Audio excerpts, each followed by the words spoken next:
तंग करे कुछ गुफ्ता करे कुछ ही अल्फाज लिखिया आहिनि जंहिंमें लिखियल आहे त घटि इल्म वारा उहे मुहावरा सम्झाया वञनि इल्म अदब सां अमुन ऐं इंसानियत जो पैगाम सुपुर्दगी ऐं सरफरशी जो पैगाम हुबुल वतनी ऐं बैनुल अक़वामी रवादरी जो पैगाम ॾियनि।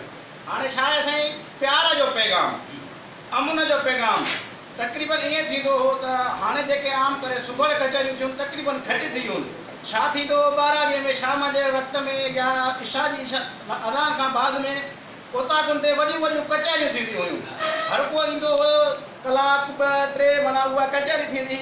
हाणे छा आहे उहे कचहरियूं घटि थी वियूं इन जो अमुन जो इहो चकर छा आहे इहो सिर्फ़ु शायदि अमुन न आहे पाण में प्यार न आहे। हाणे असां सुगड़नि खे इहा शइ करणी आहे इहो पैगाम आम करिणो आहे त वरी इहे कचहरियूं जीअं मेला मचनि साॻियो हिक ॿिए सां रवादारी भाइपी जेका आहे उहा शइ वधे। सुगड़ कचहरी जे वसीले अमुन ऐं तालीम ॾियूं जुरियत मोहबत अमुन आज़ादी ऐं इंसानियत जो इल्मु ॾियूं। हाणे पहिरियों त साईं माण्हू चवंदा मुस्लमान आहे को काफ़र चवे को कीअं पर सदर साईं चयो त जेको जो ई आहियां ऐं सो ई आहियां। असुल में त मुस्लमानियत बाद जी शइ आहे फिरके वारी अॻ में त इंसानियत छा आहे अॻ में माण्हू पाण खे इंसान करे उन खां बाद जी ॻाल्हि आहे मुस्लमान।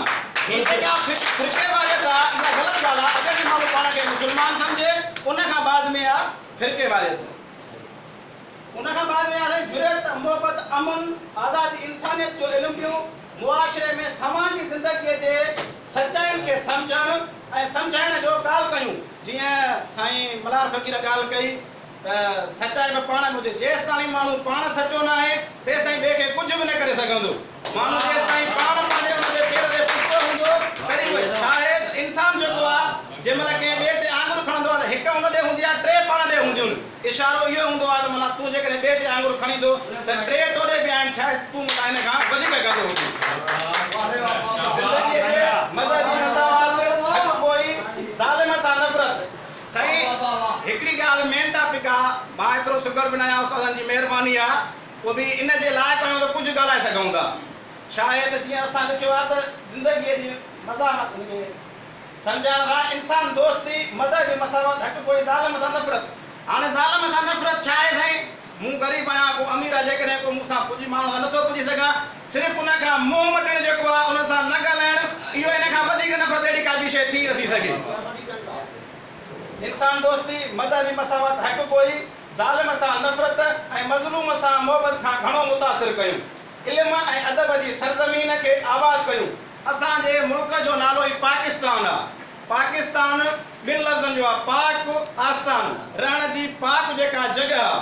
हाणे असांजे मुल्क जो अहिड़ो नालो पाकिस्तान ऐं असांजे शहर मुल्क में इहा शइ न हुजे ईअं थियणु मुनासिब न आहे। उन लाइ हिकिड़ो शेर लिखियोसीं त हिते माल माण्हुनि जूं हलनि रोज़ चोरियूं चढ़ी रोज़ रोडनि ते कनि था उरह दोरियूं वञनि था घिड़ीअ में मास कोरियूं जे जाॻियो को भाॻियो त हिकु नाल हूंदुसि नकी सिर सलामत नकी माल हूंदुसि अहिड़ा पुट असांजा 10 सर समाणा अहिड़ा पुट असांजा 10 सर समाणा। हाणे छा आहे त अॼु जा जेके चङा आहिनि न उहे बाबा चोरनि खां बि वधीक चढ़ियल आहिनि अलाह माफ़ी ॾे हिननि खां। असांजा ग्रुप जा मेंबर जेके ऐं इमाम ननो मेरानी साहब सैयद रंगल शाह खलील रहमान मयसर अलाह ॾितो मेतलो बर शंबाणी मराम अली उजण असांजे ग्रुप जो जेको नालो रखियो वियो अमुन जी पचार ग्रुप।